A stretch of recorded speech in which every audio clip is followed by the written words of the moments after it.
Shock a Musano, nel Trevigiano, morto un baby calciatore di 14 anni stroncato dalle complicazioni dell'influenza. Il ragazzino sarebbe stato colpito da una miocardite. Annuale il sconcerto per l'improvvisa morte del 22enne colpito dalla fatale crisi respiratoria legata all'allergia alle noci, il malore dopo una cena a casa di amici. La deputata grillina di Cagliari, Emanuela Corda, presidente della commissione parlamentare che si occupa delle autonomie regionali, la reazione della politica veneta. Braciere per scaldarsi, in Valpolicella morto un 48enne ucciso dalle esalazioni di monossido di carbonio. A Treviso incendi in una palazzina provocato da una stufetta e in pianura cadono i primi fiocchi. Montagne venete spogliate dagli alberi, pericolo valanghe in caso di forti nevicate. Una decina di comuni del Bellunese predispone un piano di evacuazione dalle zone a rischio. Rubavano bus Gran Turismo, dopo un anno di indagini la polizia stradale di Venezia arresta una banda di stranieri, 4 in manette ma potrebbero esserci altri complici. Inaugurata all'ospedale di Conegliano la 7ª stanza di Jacopo in Italia, uno spazio dedicato alle famiglie di pazienti in condizioni disperate, un'iniziativa nata dal dramma di un 21enne ligure. Telespettatori di Antenna 3, buonasera e ben trovati. L'edizione del Veneto del nostro telegiornale si apre con il dramma che sconvolge Musano di Trevignano. Siamo nella Marca trevigiana, l'influenza e poi improvviso il peggioramento. Così un ragazzino di 14 anni è morto all'ospedale di Treviso, forse a causa di una miocardite virale, complicanza dell'influenza. Un ragazzino di Trevignano, in un paese ovviamente sotto shock. Morto ad appena 14 anni per una complicanza dell'influenza. Lutto a Musano di Trevignano per l'improvvisa scomparsa di Luigi Martignago, giovane promessa del Ponzano Calcio. Il ragazzo è deceduto lunedì sera al pronto soccorso dell'ospedale di Treviso, dove era stato trasportato dopo che i genitori avevano chiamato il 118 allarmati per il peggioramento delle condizioni del 14enne. Febbre altissima, difficoltà a respirare, perdita di conoscenza. Nonostante le manovre rianimatorie di disperati tentativi di salvarlo dai sanitari, il giovane non ce l'ha fatta. Il 14enne aveva accusato i primi sintomi nei giorni precedenti. 2 giorni prima era stato visitato al pronto soccorso dell'ospedale di Montebelluna. Il giorno successivo dal medico di famiglia. La diagnosi era di influenza ed il ragazzo era in cura con antipiretici ed antinfiammatori. Lunedì il peggioramento, l'ipotesi è di una miocardite acuta di origine virale, complicanza dell'influenza non prevedibile, fanno sapere dall'ULSS 2 della Marca. È stata richiesta l'autopsia e sono in corso tutti gli accertamenti per fare chiarezza sulla tragedia. E sempre di influenza, per l'influenza ricoverato in gravissime condizioni un papà 49enne a Mestre, lo leggiamo dal sito internet del Gazzettino, un 49enne appunto che sta lottando tra la vita e la morte all'ospedale dell'Angelo, una forma di influenza violentissima che ha colpito il padre e il figlio. Se il secondo, appena 20enne, scrive il Gazzettino, dopo una settimana di ricovero in rianimazione al civile è stato dimesso ed ora in via di guarigione. Il primo, un 49enne che invece si trova all'ospedale dell'Angelo, è ancora in lotta tra la vita e la morte. 2 casi dunque legati all'influenza e poi c'è invece l'altro terribile dramma che invece ha colpito un paese del veneziano, cioè Noale, il caso del 22enne stroncato da una reazione allergica alimentare. È morto così all'improvviso, lasciando nello sconforto la famiglia, gli amici e un paese intero. C'è sgomento annuale per la morte di Federico Anile, di appena 22 anni. Il giovane sarebbe stato stroncato da una crisi respiratoria causata, si sospetta, da un'intolleranza alimentare. Federico soffriva d'asma, era allergico alle noci. Fatale potrebbe essergli stato l'aver mangiato ignaro del pane realizzato con farina di noci. Il dramma lunedì sera, il 22enne è a cena a casa da amici. Di ritorno non sta già bene, lo dice alla madre che preoccupata chiama il 118.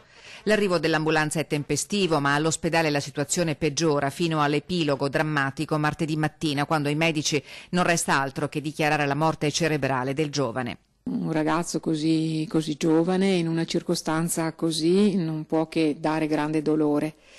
E poi, conoscendo davvero anche la storia della famiglia e avendo condiviso un percorso amministrativo e di amicizia con il papà di Federico, il dottor Antonio Anile, che anche lui è stato stroncato in giovane età.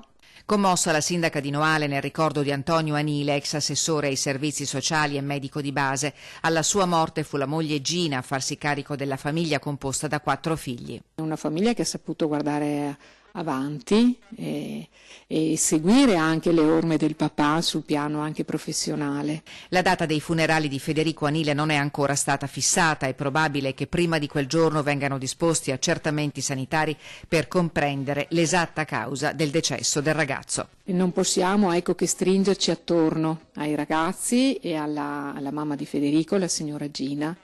È una famiglia che è dentro la nostra comunità anche per la loro partecipazione, per la loro presenza, conosciuti, e io credo che sentiranno l'affetto e la vicinanza di tutti, e purtroppo è l'unica cosa che in questi momenti noi possiamo fare.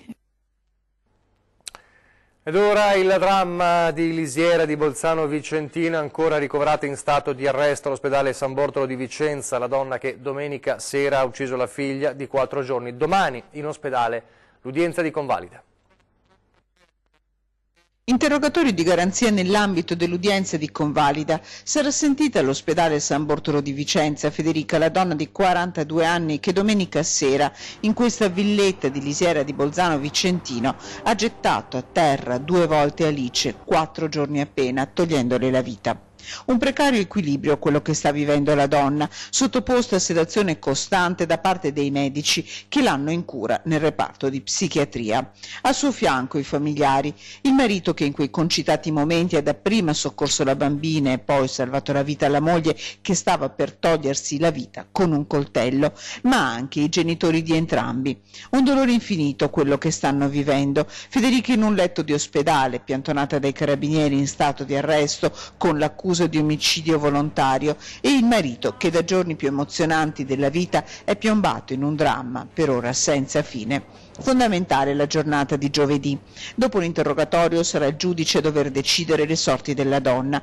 In stato di arresto dall'ospedale San Bortolo potrebbe essere trasferita in carcere, ma nessuna struttura in Veneto, nemmeno il carcere di Montorio, ha un centro attrezzato ad accogliere persone con problemi psichici. L'unico carcere è quello di Opera, a Milano, troppo lontano dalla famiglia, ritiene Elisabetta Cardello, il difensore della donna.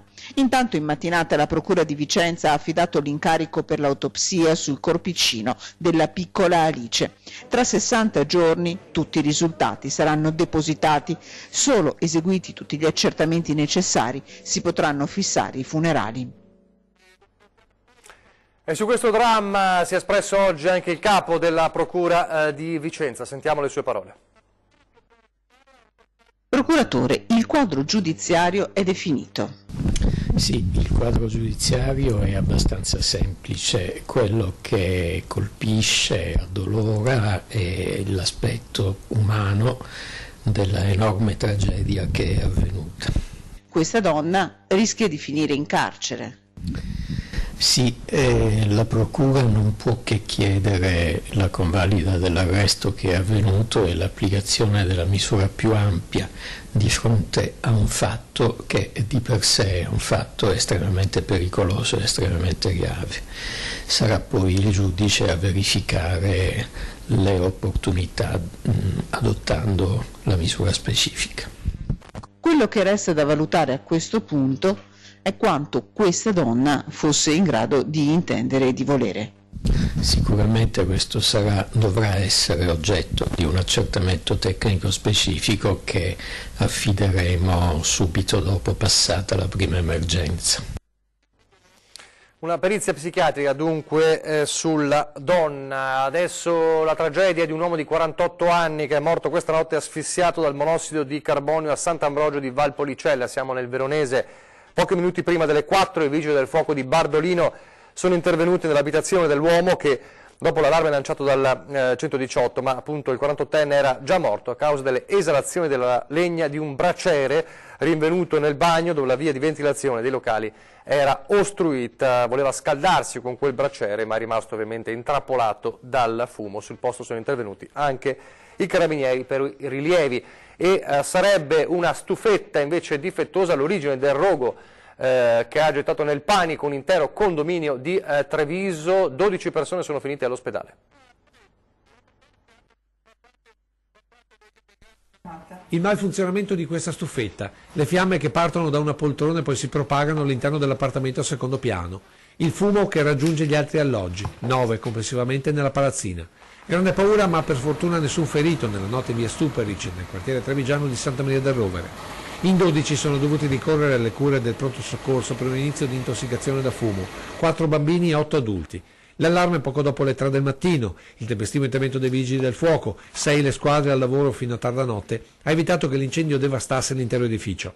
Completamente distrutto l'appartamento in cui il rogo si è innescato, dove abita una pensionata di origini argentine. Signora, lei si è salvata per la solidarietà dei vicini? La solidarietà dei vicini, i pompieri, l'ospedale, eccellente la notorietà di come loro hanno agito intempestivamente, di modo intempestivo, sì. E adesso lei cosa farà? Adesso vediamo. Beh, andrà a vivere con la figlia perché qui... Vediamo, l'importante è il rispetto per la vita. In questo caso si rischiava anche il rispetto della vita dei vicini, è stata un'emergenza. Un incendio in modo assurdo perché c'era la poltrona e si vede che la stufa ha avuto un cortocircuito. Sul posto, insieme ai soccorritori e agli agenti della questura di Treviso, anche il sindaco Mario Conte, che ha voluto sincerarsi di persona della situazione. Tutti i residenti sono stati evacuati nel freddo della notte, in 6 sono stati accompagnati in ambulanza al Cafoncello, altrettanti hanno raggiunto il pronto soccorso con le proprie auto. Tutti, di lì a un'ora, sono però stati dimessi. E bruciano ancora alcuni focolai all'interno di quello che resta dello stabilimento di Campiglia dei Berici, andato in fumo 2 giorni fa. Intanto il Comune ha emesso un'ordinanza in via precauzionale. Sentiamo quale. Campiglia dei Berici. Frutta e verdura coltivati in ambito locale vanno consumati solo dopo accurato lavaggio. Nessun particolare inquinante nell'aria secondo l'analisi di ARPAV, ma in via precauzionale e fino a nuova ordinanza il Comune di Campiglia dei Berici ha scritto nero su bianco questo invito a tutti i cittadini. A 72 ore dal devastante incendio che ha distrutto il capannone delle Ogane a Pannelli, il lavoro dei vigili del fuoco continua senza sosta. Sono ancora 12 gli uomini impegnati, in arrivo da Vicenza, Lonigo e Tiene. Nello stabilimento bruciano alcuni focolai e nelle prossime ore si potrebbe decidere di abbattere l'edificio. Intanto la squadra di polizia giudiziaria è al lavoro per capire da dove possono essere partite le fiamme. L'incendio per ora non ha un'origine certa. Alla cronaca alla politica, adesso parliamo dell'autonomia e il percorso verso l'autonomia del Veneto, con la notizia che la deputata grillina di Cagliari, Emanuela Corda, diventa presidente della commissione parlamentare che si occupa delle autonomie regionali. La notizia, insomma, a molti è sembrato, ad alcuni è sembrato un ennesimo eventuale ostacolo, visto che si tratta di una deputata pentastellata nel percorso già un po' accidentato verso l'autonomia del Veneto. Ma allora sentiamo i diretti interessati, o meglio gli alleati di governo del Movimento 5 Stelle. Abbiamo al telefono una reazione importante come quella del capogruppo della Lega in Consiglio regionale, Nicola Finco. Finco, buonasera. Sì, buonasera a tutti voi. Allora, come giudicate questa nomina di Emanuela Corda a capo della Commissione sulle autonomie regionali? Ma diciamo che da Veneto e da leghista avrei preferito vedere proprio un Veneto ricoprire quell'importante ruolo, visto che la battaglia dell'autonomia è partita proprio da questa terra. Però guardo anche il lato positivo, no? Se noi valutiamo che i 5 Stelle sono la forza di governo che praticamente si sta un po' mettendo di traverso su questo percorso autonomista, che i ministri grillini sono quelli un po' più scettici, mi auguro che mettendo a capo di questa commissione proprio una grillina di Cagliari sia la volta buona per questi alleati per mettersi a studiare il processo dell'autonomia, per capirne il significato, ma soprattutto per essere consapevoli che è l'unica ancora di salvezza per questo Paese, perché o si fa l'autonomia oppure questo Paese è destinato al baratro. Ma soprattutto mi auguro che l'autonomia non sia vista come una battaglia del nord contro il sud, ma che sia vista veramente come una riforma che possa andare a sanare questo Paese che in tanti anni ha dimostrato di fare acqua da tutte le parti. Ecco, lei dice insomma questa nomina è come un'assunzione di responsabilità da parte dei pentastellati, la vede così? Ma certamente, ma soprattutto dal momento che hanno messo una parlamentare meridionale a capo di questa commissione, e mi auguro che si rendano veramente conto dell'importanza dell'autonomia, perché i paesi d'Europa più avanzati hanno un impianto federalista all'interno del proprio paese. Se oggi noi pensiamo di continuare a andare avanti con un sistema assistenzialista che continua a mantenere sprechi e mala amministrazione, ci sbagliamo di grosso, perché possiamo fare redditi di cittadinanza, tanti decreti dignità, ma di questo passo il paese non può avere assolutamente futuro. Grazie a Nicola Finco allora per il suo commento di questa notizia della nomina di Emanuela Corda al capo della Commissione parlamentare per le autonomie regionali. Grazie davvero. Grazie a voi. Grazie, buonasera. E adesso continuiamo, parliamo della neve, parliamo del tempo. C'è stata la spruzzata, chiamiamola così, della neve che era attesa, ma ha spolverato di bianco città e campagne, una debole nevicata che ha interrossato il nord-est durante la nottata, soprattutto la mattinata di oggi, leggermente più abbondante in quota nel Triestino, come vediamo in queste immagini, poi in provincia di Vicenza. Nel resto della pianura veneta come nella pedemontana le precipitazioni sono state di modesta entità, senza creare problemi alla viabilità, anche quasi nulle nel veneziano.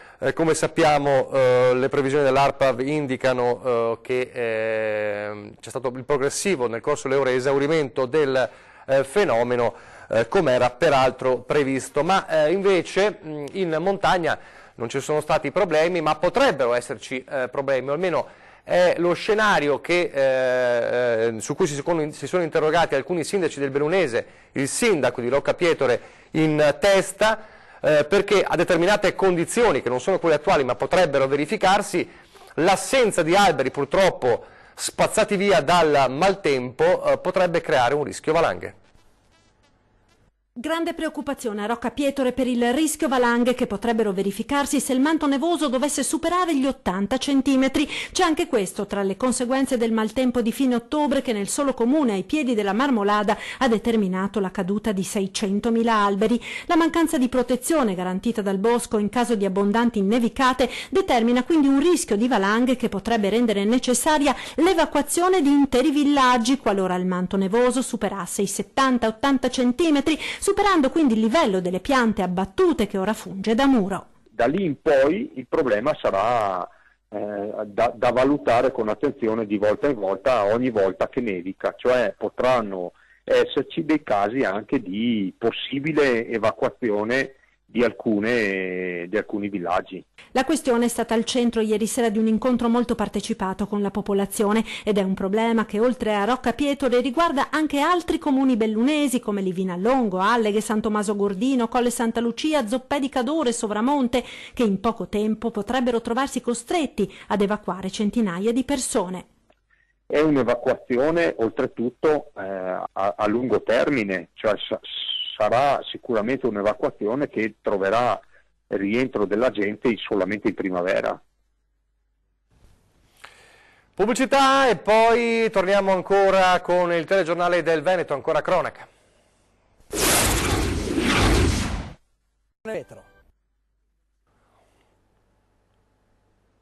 Rieccoci in studio in diretta il telegiornale del Veneto. 4 militanti di estrema destra sono stati aggrediti ieri sera a Mestre da una ventina di antagonisti armati, raccontano di spranghe e bastoni. La risposta sarà dura e immediata, annuncia Forza Nuova che si mobilita per un corteo fiaccolata organizzato il prossimo 30 gennaio. Stavano concludendo una delle oramai quotidiane passeggiate per la sicurezza a cui Forza Nuova ha dato vita nelle zone ritenute più a rischio di città grandi e piccole. A Venezia si controllano Piazzale Roma, la zona della stazione ferroviaria, alcune corse degli autobus di linea. Martedì sera 4 militanti, uno di questi over 60, scesi dal bus in Piazzale Cialdini, sono stati accerchiati da una ventina di antagonisti armati di spranghe e catene, aggrediti fino a quando qualcosa o qualcuno ha suggerito di abbandonare il campo di battaglia. Uno dei 4 militanti ha rimediato una costola rotta ed è dovuto ricorrere alle cure del pronto soccorso, dove sono arrivati i carabinieri della compagnia di Mestre che stanno svolgendo accertamenti sull'episodio. Un'aggressione infame, scrive Forza Nuova nella nota firmata congiuntamente dal segretario nazionale Roberto Fiore e dalla segreteria di Venezia. La nostra risposta sarà militante, politica, dura e immediata, fanno sapere i forzanovisti, che hanno già annunciato una mobilitazione con corteo e fiaccolata prevista alle 20:30 del prossimo 30 gennaio a Mestre. Chiudiamo il centro sociale di Mestre, chi protegge la la mafia nigeriana, lucra sul business dell'immigrazione, spaccia droghe, attacca i patrioti, si legge ancora nella nota inviata alla stampa. Sui fatti di martedì interviene anche il coordinatore di Forza Nuova del Nord Italia, Luca Castellini. Non riconosceremo nessuno, precisa la denuncia, sarà presentata contro ignoti. E intanto dall'amministrazione comunale la presa di posizione dell'assessore alla sicurezza Giorgio Deste. È un episodio di carattere negativo, fatti che non dovrebbero verificarsi, ma che ahimè un po' ovunque nel nostro paese ogni tanto fanno capolino. Sicuramente la manifestazione, io mi auguro che abbia carattere pacifista, che sta esattamente in linea con quello che è la volontà di questa amministrazione nel voler esprimere comunque ideologie e pensieri diversi. Ed ora il blitz della polizia contro la banda dei bus Gran Turismo. Si è chiuso il cerchio attorno ad una banda che nel nostro territorio ha messo a segno diversi furti con riciclaggio internazionale, poi dei mezzi rubati. Sceglievano di pullman di Gran Turismo, quindi di ingente valore, poi si procuravano documenti falsi, targhe false e anche applicavano pellicole per renderli riconoscibili e poi li imbarcavano alla volta della Grecia e da lì presumibilmente diretti verso il Medio Oriente. Operazione Fake Bus. Tutto è iniziato nel 2018 dopo il furto di 2 bus Gran Turismo a Noventa di Piave. La banda, composta da 4 persone, 2 serbi, un croato e un turco, tutti di età compresa tra i 40 e i 50 anni, individuava i mezzi, li rendeva irriconoscibili e poi tentava di venderli fuori dal territorio comunitario. In aprile l'arresto di 2 dei componenti che stavano preparando il mezzo francese rubato poco prima a Jesolo per poi poterlo esportare e che è stato recuperato a Mestre. In seguito l'arresto degli altri 2, l'ultimo qualche giorno fa in territorio bulgaro, ma potrebbero esserci altri complici. Questo è possibile perché si tratta di un filone lucroso per queste bande, è possibile questa situazione. 7 in totale i bus rubati, 4 quelli recuperati per un valore complessivo di 1 milione di euro. Sequestrate le autovetture che servivano ai malviventi da staffetta, la documentazione falsa, le numerose carte di circolazione, le targhe false e l'attrezzatura illecita per l'apertura e la messa in moto degli autobus.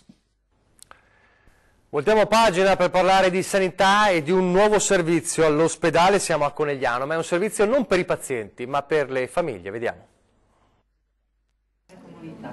Grazie a lei veramente per questo dono. Grazie. Una stanza per dare conforto, per consentire di radunare i pensieri, per isolarsi da tutto.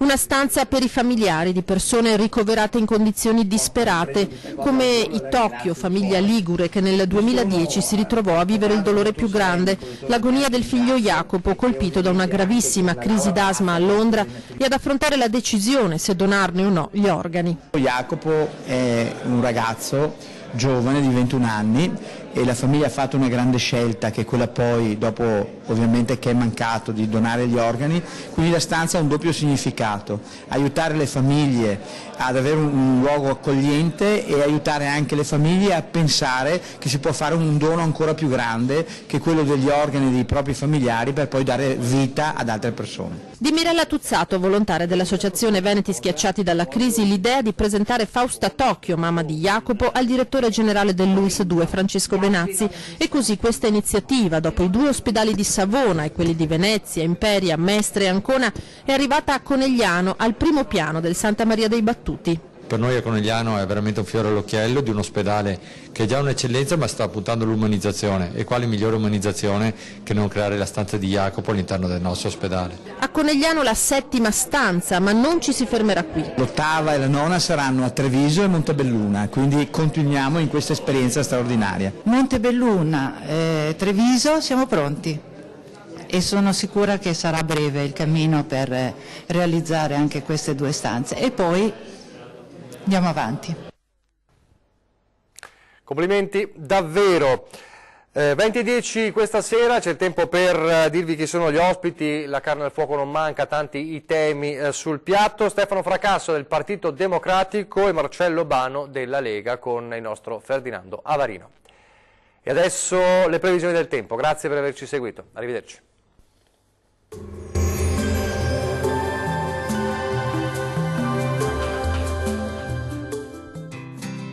L'Unic Star, le uniche pagliette antibatteriche in commercio prodotte anche per i marchi più importanti, sia nazionali che internazionali. Ben ritrovati al meteo, torna il bel tempo sulle nostre regioni. Vediamo il dettaglio. Sul Veneto, come ampiamente prevista, la neve delle scorse ore è arrivata ed ha imbiancato gran parte della regione. Giovedì invece a prevalere sarà un tempo asciutto e stabile con ampio soleggiamento ovunque. Temperature minime comprese tra -3 e 0 gradi, massime tra 3 e 6 gradi. Vediamo ora che tempo farà sul Friuli Venezia Giulia. Poche novità, torna il sole dopo una spruzzata di neve che ha coperto anche alcune località della regione. Il cielo sarà sereno o al massimo poco nuvoloso, non sono attese precipitazioni degne di nota, temperature minime tra -3 e -1 grado, massime oscillante tra 4 e 6 gradi. Vediamo infine la situazione meteorologica del Trentino Alto Adige. La situazione sarà molto simile, infatti avremo condizioni di bel tempo stabile ed anche soleggiato. Non si esclude tuttavia qualche addensamento al pomeriggio sui settori alpini di confine, ma senza conseguenze. Temperature minime comprese tra -5 e -6 gradi, massime tra 8 e 9 gradi. Dal meteo di Antenna 3 è tutto. Arrivederci.